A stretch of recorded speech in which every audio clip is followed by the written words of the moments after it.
जो राम को लाए हैं हम उनको लाएंगे। इन राम के नाम पे सत्ता भी ले ली और राम के नाम पे जो लोगों ने अपनी आस्था से धन जुटाया, दान दिया, वो भी लूट लिया। प्रधानमंत्री कार्यालय से लेके इतने बड़े बड़े अधिकारी उसमें शामिल हैं। ये लूट कैमरे की निगरानी में हो रही थी। मूर्ति तो पानी भी नहीं पीती। ये तो सब जो है उनके नाम पे सत्ता भी ले ली भाजपा ने और धंधा भी चला रखा है। पैसा भी जो है कहाँ जा रहा है, किसके पास जा रहा है, अब देख लो। क्यों इस्तीफा दिया अगर आप सच्चे हैं? ये चाइना है, पाकिस्तान है, बांग्लादेश है, कौन सा देश है जहां इजराइल है, जहां जा नहीं सकता चुनाव सांसद। पहले वहां मुसलमानों को पीटा गया, फिर वहां जो टूरिस्ट गए उनको पीटा गया, लगातार पीटा गया, और फिर वहां नियंग सिखों के साथ क्या हुआ ये भी आपने देखा। देखो, आप ये मान लो कि जिस तरह से पहले आपको याद है कि लूट हुई थी और लूट के मंदिरों को लोग ले गए थे, वो आता था, याद है नहीं याद है आपको? ऐसी ही लूट अब हो रही है और ये वहां हो रही है उस धरती पे जहां ये कहा जाता है कि भाई जो राम को लाए हैं हम उनको लाएंगे। इन राम के नाम पे सत्ता भी ले ली और राम के नाम पे जो लोगों ने अपनी आस्था से धन जुटाया, दान दिया, वो भी लूट लिया। तो ये तो राम के नाम पे लूटने वाले लोग हैं। और जो बड़े हाथी हैं उनको तो बचा दिया और उनको परिंदों को पकड़ के कह रहे हैं। किसी भी उसमें पूरा बोर्ड है, प्रधानमंत्री कार्यालय से लेके इतने बड़े बड़े अधिकारी उसमें शामिल हैं। ये लूट कैमरे की निगरानी में हो रही थी। कहाँ है ईडी, कहाँ है इनकम टैक्स, कहाँ है सीबीआई? क्यों नहीं पूछ कर रहे हो भाई? 2 लाख रुपए पे तो ईडी आ जाती है। संजय सिंह ने 1 लाख रुपए ले लिए थे। 1 लाख रुपए का आरोप लगा था संजय सिंह पे कि उन्होंने 1 लाख रुपए घूस ली, तो ईडी वाले पकड़ के ले गए थे, जेल बंद कर दिया। कहाँ गई ईडी? मनी लॉन्ड्रिंग नहीं है ये, करोड़ों रुपए घोटाले का मामला आ रहा है, चांदी, तमाम तरह की चीजें। हालांकि मैं तो बहुत इंटरेस्ट ले रहा हूं कि जिन्होंने दे दिया उन्होंने तो दे दिया, लेकिन किसी के भी जो है आस्था का अपमान ना हो, इसका ध्यान रखना था सरकार को।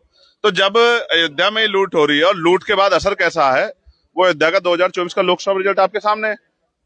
तो जैसा करोगे वैसा भरोगे। स्वर्ग नरक का तो पता नहीं, यही मिलेगा जो कुछ मिलना है।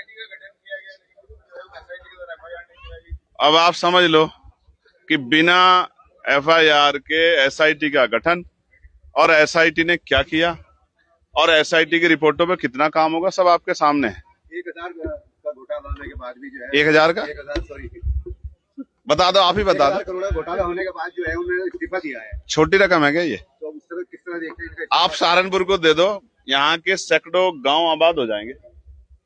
मैं फिर कह रहा हूं, जो इष्ट है, ईश्वर है, भगवान है, जिनके लिए कहा, जिनको लोग नतमस्तक होते हैं, उन्हें पैसों की जरूरत नहीं है। उनके नाम पे जो धंधा कर रहे हैं उनको पैसे की जरूरत है। कल आप उत्तराखंड में गए थे, मूर्ति तो पानी भी नहीं पीती।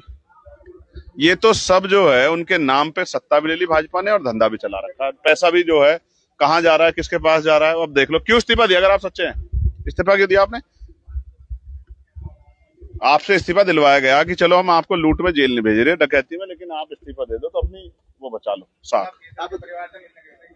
कहाँ गए आप मिलने? लेकिन जान दिया आप मिलने। आपके साथ दोस्तों का देखो, पुलिस अगर सिर्फ पुलिस होती ना तो हाथ जोड़ के मैं उनको हटा देता, लेकिन कल वहां पैरामिलिट्री फोर्स लगाई गई, एसएसबी और आईटीबीपी के जवान थे। और आप जानते हैं पैरामिलिट्री फोर्स का सबसे बड़ा समर्थक हूं मैं। पार्लियामेंट में उनकी पुरानी पेंशन के लिए, उनको शहीद का दर्जा मिले, इसके लिए सबसे ज्यादा लड़ा हूं मैं। होम कमेटी हो या पार्लियामेंट या कहीं भी जहां अवसर मिले हो। लेकिन अब समस्या ये है, कल वही जवान मेरे सामने था तो मैं उस जवान से लड़ना नहीं चाह रहा था ना, मैं लड़ा, मैंने उनसे हाथ ही जोड़े। इस उसमें जो है जिस तरह की पीड़ा मुझे पहुंची हो, तो मुझे रोज ही पहुंचती है। जब मेरे लोगों की हत्याएं होती हैं, जब हमारी बहन बेटियों पर अन्याय, अत्याचार, बलात्कार होता है, तो ये तो पीड़ा में रोज होती है। इनकी क्या दिक्कत है? लेकिन मैं फिर कह रहा हूं, उन्होंने 30 तारीख का समय रखा है कल का, मैं कल फिर जाऊंगा, क्योंकि वहां के माहौल अच्छा नहीं है। लोगों को नहीं पता, जो घर में बैठ के बात करें उनको नहीं पता कि कल भी वहां एक पंचायत हुई, वहां गांव के बाहर एक बड़ा मंदिर, उसमें पंचायत हुई और उसमें कहा गया कि भाई हम जहां अगर कोई आएगा 100 टुकड़े कर देंगे। ये चाइना है, पाकिस्तान है, बांग्लादेश है, कौन सा देश है जहां इजराइल है, जहां जा नहीं सकता चुनाव सांसद और अपने लोगों से मिलने नहीं? भरत तिवारी का एनकाउंटर हुआ है, यूपी तक के लोग उसके परिवार से मिलने जा रहे हैं। तो केतन जिसको जो है उसके पैर में कील ठोक दी, उसके गुप्तांग में कील ठोक दी, गड्ढे कर दिए, उसके हाथ में कील ठोक दी, उसकी बॉडी पे कोई जगह नहीं जहां उसको हड्डियों को तोड़ा ना गया, तो मैं उसके परिवार से क्यों नहीं मिल सकता? कारण क्या है? कारण यह है कि पुलिस कुछ छिपा रही है, उनको पता है मैं वहां जाऊंगा, वो परिवार मेरे सामने बात रखेंगे और फिर मैं ये बात जनता के सामने रखूंगा तो दुनिया में ये बात जाएगी। उसके परिवार ने क्या कहा है आपने सुना है? कल उन्होंने मुझसे कहा था अगर आपको आने से रोका तो हम यहाँ से पलायन कर जाएंगे, हम सुरक्षित नहीं है। और वो कह रहे थे हम दिल्ली जाके धरने बैठेंगे। और ये सिर्फ वहां का हाल नहीं है, पूरे उत्तराखंड में रहने वाले शेड्यूल कास्ट शेड्यूल ट्राइब के लोगों का हाल है ये। और वहां क्या हो रहा है आपको पता है? आप सुनो, मैं आपको बताता हूँ मेरे भाइयों, मीडिया हो आप, आपके जरिए दुनिया तक बात जाती है। पहले वहां मुसलमानों को पीटा गया, फिर वहां जो टूरिस्ट गए उनको पीटा गया, लगातार पीटा गया, और फिर वहां निहंग सिखों के साथ क्या हुआ ये भी आपने देखा। वो बॉर्डर नहीं है, वो चाइना नहीं है, वो उत्तराखंड का ही एक बड़ा हिस्सा है। वो जानबूझ के जो माहौल खराब करने का काम कर रहे हैं, ये स्वीकार नहीं होगा। हम लोग वहां जाएंगे भी, लोगों की आवाज भी उठाएंगे, और शासन प्रशासन उन्होंने चुनौतियां दी है टुकड़े करने की, मुझे नहीं दी।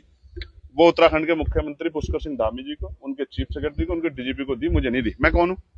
मैं वहां रहता नहीं हूं। लेकिन उन्होंने धमकी दी, कानून व्यवस्था को चैलेंज किया। तो इसका मतलब वो उत्तराखंड की सरकार को, हमारी पुलिस को, हमारी एजेंसी को कुछ नहीं समझ रहे। वो सोच रहे कि वही मालिक है। वो राजतंत्र समझ रहे हैं।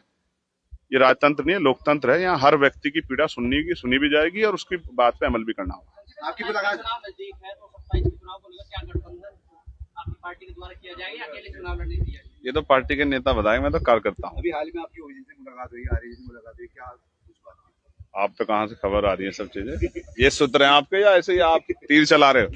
देखो, लोकतंत्र में मैं और वो साथ बैठते हैं जिनका आपने जिक्र किया। दूसरे जो साथी जिनका वो लखनऊ में मुझसे मिले, वो बहुत सीनियर है इस आंदोलन में, और उन सबके लिए बधाई। और जो भी चुनाव की प्रक्रिया होगी आपके सामने आएगी, कुछ छिपेगा थोड़ा ही। अगर 2027 की बात करें तो क्या आपकी पार्टी अकेले लड़ेगी या फिर गठबंधन को गुंजाइश है? यार मैं अकेला आदमी नहीं हूँ, पार्टी हमारा लोकतंत्र है।